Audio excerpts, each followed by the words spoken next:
Hello everyone. Again, we are coming with a tutorial of the R programming language. The last time we have already talked about that R programming is a wonderful programming language and it is absolutely an open source script so that it can help you to do a wonderful visualization of all kind of statistical data. Data कितना भी किसी भी form में क्यों ना हो, if it is in the form of a columns and rows, it doesn't look a good one. You need to visualize all data. You need to analyze this data. आपको ज़रूरत पड़ती है इस डेटा को विजुलाइज और analyse करने के लिए.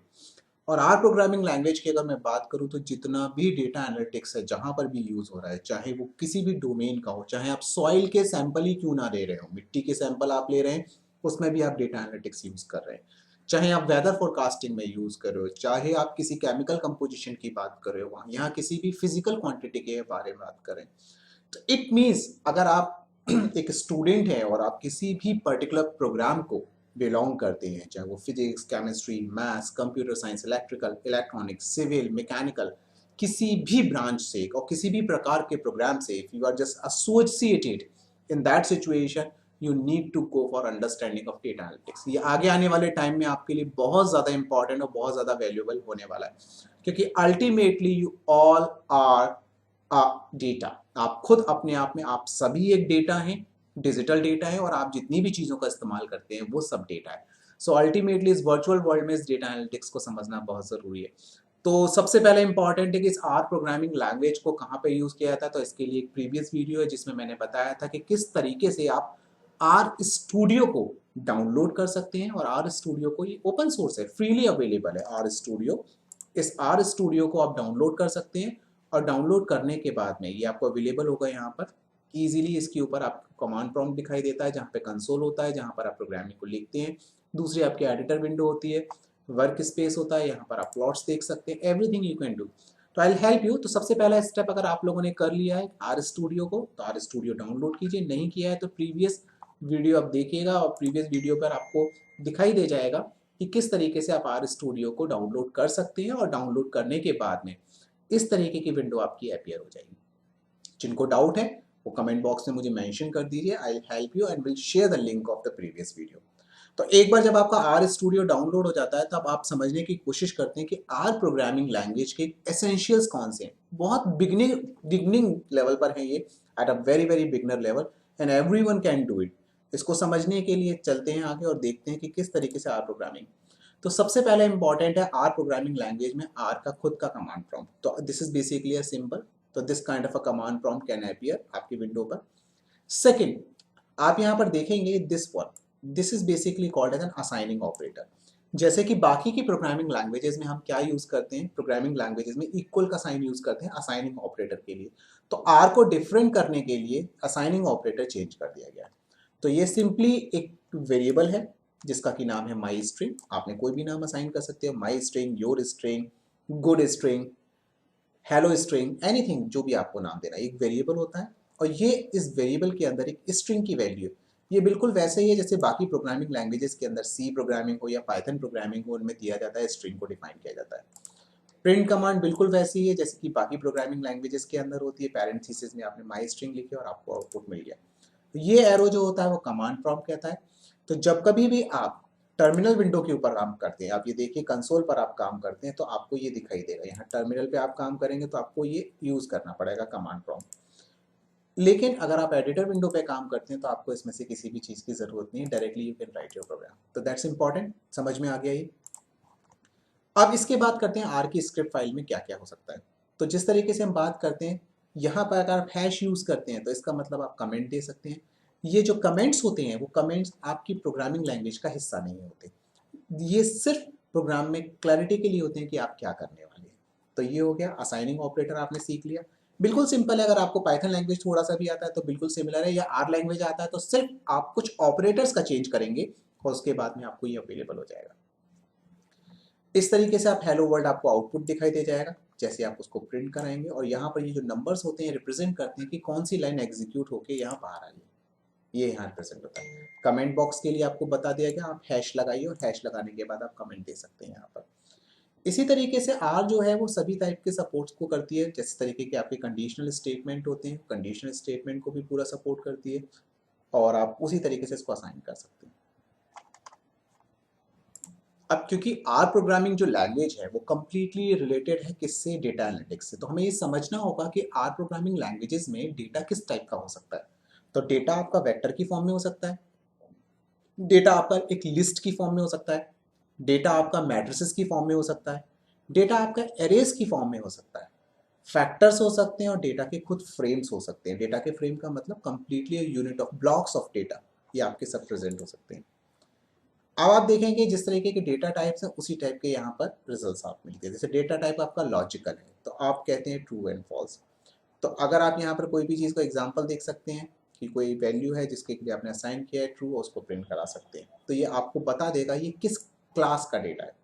तो इसका मतलब ये हुआ कि जब कभी भी आप क्लास लिखते हैं तो वो आपको ये बता देगा कि अगर आपने ट्रू एंड फॉल्स असाइन किए हुए हैं तो ये किस कैटेगरी का डेटा है। तो उसने बता दिया कि ट्रू एंड फॉल्स जो है वो लॉजिकल कैटेगरी का डेटा टाइप है। आप इसको एग्जाम्पल को देख सकते हैं, आप इसको यहाँ से उठा सकते हैं, कॉपी कर सकते हैं, और कॉपी करने के बाद सेम आप रिप्रेजेंट कर सकते हैं अपने आर स्टूडियो में। मैं आपको करके दिखाता हूँ। अब यहाँ पर इसको रन कराते हैं और रन कराने के बाद में ये रन ऑप्शन है, और रन कराने के बाद में यहाँ पर हम देखते हैं कि ये क्या है। देखिए आप जरा नीचे कंसोल में, तो हमने जब प्रिंट किया तो प्रिंट कराने के बाद में पता चला आंसर हमारा लॉजिकल आ गया। This is the one thing.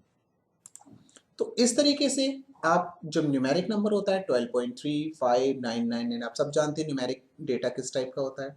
Data आप यहाँ लिखिए, लिखने के बाद आप सिर्फ इसकी प्रिंट कराइए, इसकी क्लास क्या है, you will get an answer of numeric. ये आंसर भी आपको वहाँ पर मिल जाएगा। आप सिंपली आप अपने जाइए आर स्टूडियो, अगर आप इंस्टॉल कर चुके हैं तो आर स्टूडियो की यहाँ पे विंडो पे जाइए, यहाँ पर जो आपने लिखा हुआ है वी ट्रू, तो अगर आप इसमें कोई भी नंबर लिख देंगे, जैसे मैंने यहाँ पर एक नंबर लिख देता हूँ 9.25 सिंपली, और अब मैं इसको अगर रन करता हूँ तो आप देखिए यहाँ पर आंसर जो आया वो आया numeric. This is one thing. तो इस तरीके से आप क्लास का मतलब हो गया कि आप पता कर सकते हैं कि मेरा डेटा किस टाइप का है। इंटीजर डेटा होता है, इस तरीके से आप इंटीजर डेटा के बारे में लिख सकते हैं 2L 34L, तो इट रिप्रेजेंट्स इंटीजर। क्लास आपने कैटेगरी डिफाइन कर दी कि आपका डेटा अब जो होगा वो इंटीजर डेटा है, तो इसकी जो भी वैल्यू होगी वो इससे रिप्रेजेंट हो जाएगी कि इस टर्म से कि ये इसकी इंटीजर क्लास है। कॉम्प्लेक्स क्वांटिटी होगी तो आप लिख सकते हैं 3+2i, इस तरीके से कॉम्प्लेक्स क्वांटिटीज का डेटा रिप्रेजेंट कर सकते हैं। फिर आप क्लास में जाके चेक कर सकते हैं। तो अल्टीमेटली चाहे तो आप डेटा चूज करिए या डेटा आपके पास में है और आप सिंपली एक कमांड लिख के दे दीजिए क्लास, जो भी आपका वेरिएबल आपने असाइन किया है, तो you would be able to get that. Characters के लिए भी आप जानते हैं स्ट्रिंग यूज करनी है तो स्ट्रिंग के लिए आप ये वाला पैरामीटर यूज करेंगे, कैरेक्टर के लिए आप ये यूज करेंगे।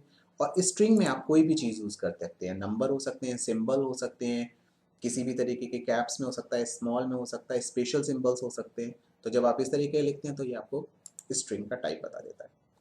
Raw, so raw is basically stored as this number. अगर आपने कहीं पर भी लिख दिया रॉ डेटा और करेक्टर टू रॉ, यानी कि इसका मतलब जो भी इसकी असाइंड वैल्यू होगी वो असाइंड वैल्यू उसको पता चल जाएगी, जो एक्चुअल में कंप्यूटर इस वैल्यू को प्रिंट करता है। यानी कि HELLO, कंप्यूटर के लिए वो HELLO नहीं है, कंप्यूटर के लिए वो एक अपने आप में हैक्स है। तो यहाँ पर आपके ये हैक्स कोड आपको दिखाई दे जाएंगे जिससे आपको पता चल जाएगा करेक्टर टू रॉ, यानी कि आपने हैक्स कोड लिया। तो इस तरीके से इतने टाइप ऑफ डेटा आपको करेक्टर्स आपको मिलते हैं। अब आते हैं हम लोग वेक्टर क्वांटिटी के ऊपर और देखते हैं, समझने की कोशिश करते हैं कि किस तरीके से हम वेक्टर फंक्शन को, यदि अगर हमने यहाँ पर एक क्रिएट अ वेक्टर लिखा और वेक्टर के लिए हम सिंपल एक फंक्शन यूज करते हैं सी, यानी कि एप्पल हमने एक वेरिएबल असाइन किया है और इस असाइनिंग ऑपरेटर यूज किया। असाइनिंग ऑपरेटर में हमने यहाँ पर यूज किया है रेड ग्रीन येलो, और हमने यहाँ पे प्रिंट एप्पल को अगर हम प्रिंट कराएंगे तो इसका मतलब ये होगा कि जो भी चीज़ होगी एप्पल के अंदर दैट विल बी प्रिंटेड, वो प्रिंट हो जाएगी। और अगर हमें क्लास चाहिए तो यहाँ पर हमें क्लास आ जाएगी। तो देखिए इसका आउटपुट जो है ये आप बना सकते हैं, आर स्टूडियो में जाइए, एडिटर विंडो में जाइए, सिर्फ जाके ये लिखिए और आपको प्रिंटेबल मिल जाएगा। आप ये कर सकते हैं, इस वीडियो को पॉज कीजिए, पॉज करके आर स्टूडियो में ये जाके काम कीजिए। तो अल्टीमेटली ये आपको एक वेक्टर बनाना सिखा रहा है। तो वेक्टर कौन सा डेटा होता है? वेक्टर वो डेटा होता है जिसमें हमारे सीक्वेंस ऑफ डेटा होते हैं। ये कॉम्बिनेशन हो सकता है कैरेक्टर्स का, ये कॉम्बिनेशन हो सकता है नंबर्स का, ये कॉम्बिनेशन हो सकता है कैरेक्टर और नंबर दोनों का।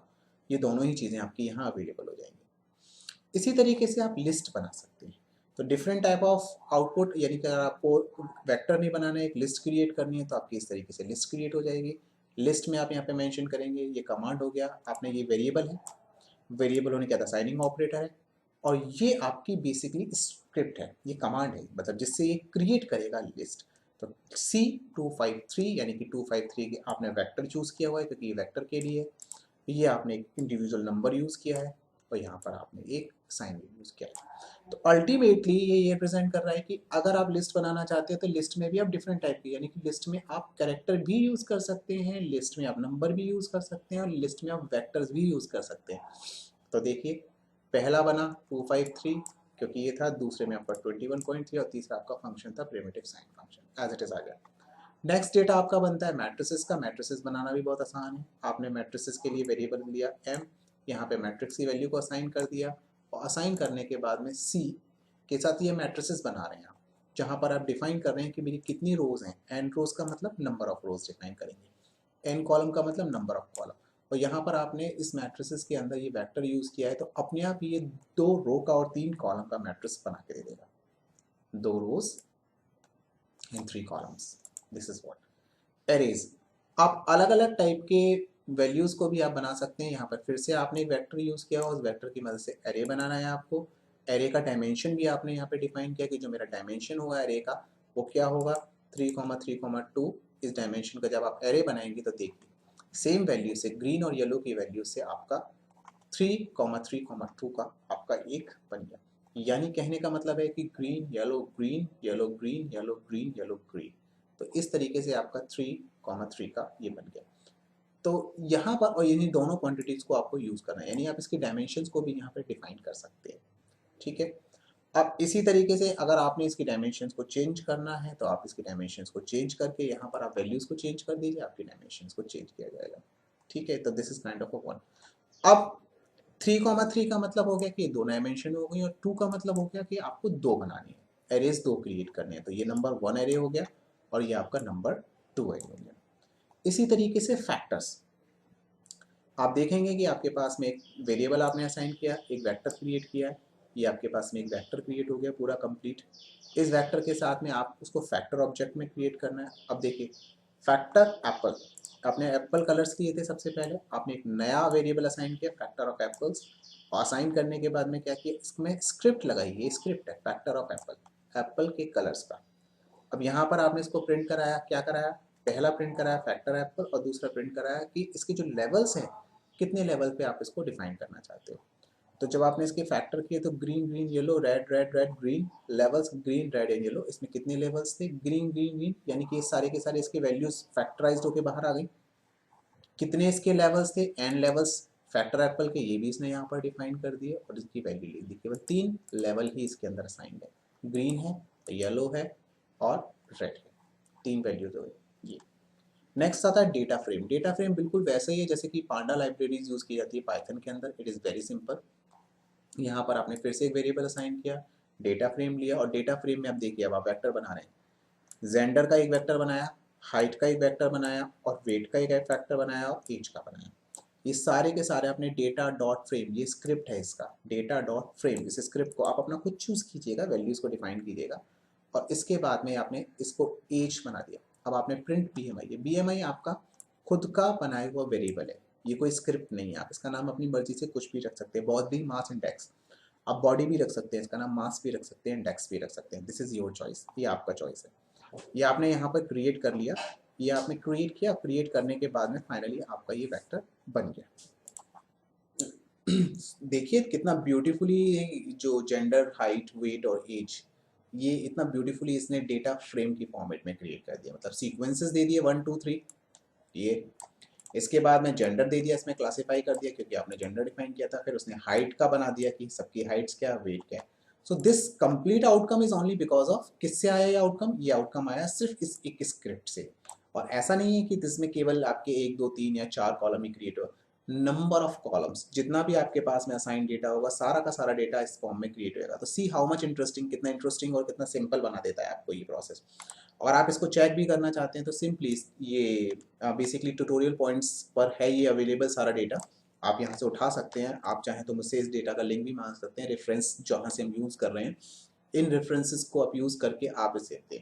और जैसे मैं आर स्टूडियो में ले जाता हूँ इसको सेव, और यही चीज़ आपको यहाँ पर करके दिखाते हैं कि क्रिएट हो गया और बस इसको रन करते हैं। तो यहाँ पर ये, क्योंकि ये पेज वाइज लेता है तो हमें हमेशा ही इनको इसी हिसाब से रन करना पड़ता है। ये देखिए, तो ये यहाँ पर सेम आउटकम आपका रिप्रेजेंट हो गया। और ये जो वैल्यूज़ यहाँ पे जो भी होंगे वो सब यहाँ पर मोस्ट इंपॉर्टेंट, सबसे अच्छा पार्ट यहाँ पर है कि इसके वर्क स्पेस पर आप सारी चीज़ों को डिफाइन कर पाएंगे। जैसे जेंडर क्या है, करेक्टर है, हाइट क्या है, एक नंबर है, वेट क्या है, नंबर है, एज क्या है, ये है, ये सारी चीज़ें आप यहाँ पर डिफाइन कर पाएंगे। तो this is R studio. R studio को इंस्टॉल करना बड़ा आसान है, आप इसको इंस्टॉल कीजिए और इस तरीके से प्रोग्राम बना के देखिए। तो ये प्रोग्राम अवेलेबल है। तो कॉपी और pasting basically is not a big idea. इस आइडिया यहाँ पर कॉपी पेस्टिंग नहीं है, आइडिया सिर्फ ये है कि आप एक बार देख लीजिए, बना लीजिए और अपने खुद के, rather then making gender, height, आपका जो भी डेटा एनालिसिस आप करना चाहते हो सकता है कोई केमिस्ट्री का पर्सन हो और केमिस्ट्री के जो पर्सन होंगे वो, उनका ऑब्जेक्टिव क्या होगा, उनका ऑब्जेक्टिव ये होगा कि वो चाहते हैं कि कुछ अपने केमिकल कंपोजिशंस का एक डेटा फ्रेम इस टाइप का रिप्रेजेंटेशन बनाना चाहते हैं, तो that is easy for them. तो उनको बार बार इसके लिए एक्सेल ढूंढना नहीं पड़ेगा, टेबल नहीं क्रिएट करनी पड़ेगी, that is directly available for that, और किसी भी तरीके से इसको यूज़ किया जा सकता है।